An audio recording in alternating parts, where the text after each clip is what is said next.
வணக்கம். நான் கார்த்திகா. நான் இப்போ இந்தியன் கேம்பில் இருக்கேன்.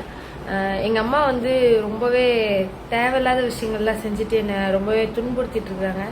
நாங்கள் 6 வருஷமாகவே எங்கள் அப்பாவை பிரிஞ்சு தான் வாழ்ந்துட்டுருக்குறோம்.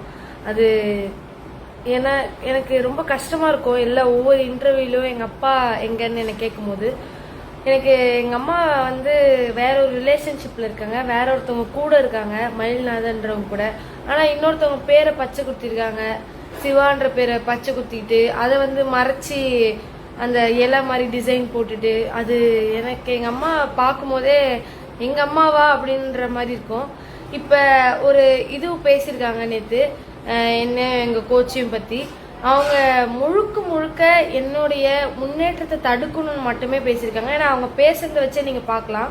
அவங்க நான் வந்து எங்கள் கோச் கிட்ட போய், எங்கள் கோச் வந்து என்கிட்ட தப்பாக நடந்த மாதிரி நான் எங்கள் அம்மா கிட்ட வந்து சொல்கிற மாதிரியும், எங்கள் அம்மா வந்து அதெல்லாம் அப்படிதாம்மா நடக்கும், நானும் ஃபேஸ் பண்ணியிருக்கேன், நீ வந்து அட்ஜஸ்ட் பண்ணிக்கோ, அதாவது மோட்டிவேட் பண்ணி என்னை அனுப்புனாங்க. இது எந்த ஒரு மோட்டிவேஷன் எனக்கு தெரியவே இல்லை. அவங்க 1% என் பொண்ணை எனக்கு திருப்பி கொடுங்க, என் பொண்ணு வந்து இந்த மாதிரி ஆகிட்டு அப்படி எதுவுமே சொல்ல. நான் வந்து 100% இப்போ ப்ரெசன்ஸ் ஆஃப் மைண்டில் நான் இப்போ பேசிகிட்டு இருக்கேன். அவங்கள பார்க்கவே எனக்கு, அவங்கள பார்க்கறதே அதிசயம். நான் வின் பண்ணதுக்கு அடுத்து அவங்கள பார்த்தே பல மாதங்கள் ஆச்சு. அவங்க எங்கே இருக்காங்கன்னு கூட எனக்கு தெரியல. இப்போ நாங்கள் எங்கள் அப்பா கூட தான் இருக்கோம், நாங்கள் சந்தோஷமாக இருக்கோம். ஆனால் நான் அவங்க கூட இருந்தப்ப எனக்கு வந்து ஏடிஎம் கார்டை கொடு அப்படின்னு ரொம்ப தொல்லை பண்ணாங்க. அந்த ஏடிஎம் கார்டை நான் போட்டு 10 நாள் காணவே காணோம் எங்கள் அம்மாவை. எங்கே போனீங்கன்னு கேட்டால் டூர் போயிட்டேன்னு சொல்கிறாங்க. என்னோட ஏடிஎம்லேருந்து 15 லட்சம் எடுத்துட்டாங்க. அவங்க ஒரு ஆள் 3 மாசத்துல, ஜான்வரி, பிப்ரவரி, மார்ச், இந்த 3 மாசத்துல 15 லட்சம் எடுத்துக்கிட்டு போயிட்டாங்க. எங்கன்னு கேட்டா அதை நான் எடுப்பேன், நீ எடுத்துட்டு போய் எங்க கோச் கிட்ட தரேன், அவங்க டீம் கிட்ட தரேன்றாங்க.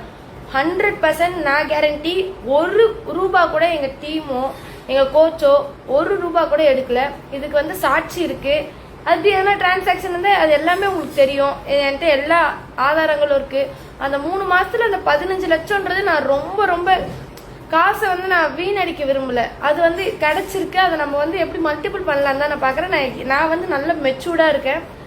எங்கள் அம்மா வந்து எங்கள் கோச் வந்து காசு எடுத்துட்டாங்க அப்படின்ற ஒரு கேவலமான ஒரு இதுவெல்லாம் சொல்கிறாங்க. அது என்னை வந்து, நான் இப்போ இந்தியா கேம்பில் இருக்கேன், எனக்கு வந்து ஒரு ஃப்ரீயான ஒரு மென்டல் ஃப்ரீனஸ் வேணும். அதனால எங்கள் அம்மாவிட்ட வந்து என்னை தயவு செஞ்சு காப்பாற்றுங்க. அவங்க ஏதோ ஒரு வீடியோ போடுறது, அவங்க என்னமோ சாதிச்ச மாதிரி வீடியோ போடுறாங்க. அவங்க பேசுறதுல 1% கூட ஒரு உண்மையை நம்மளால பார்க்க முடியல. தயவு செஞ்சு எங்கள் அம்மா கிட்ட இருந்து என்னை காப்பாற்றுங்க. நான் இந்தியாக்காக விளையாடணும், எனக்கு அதுக்கு முழு ஒத்துழைப்பு கொடுங்க ப்ளீஸ்.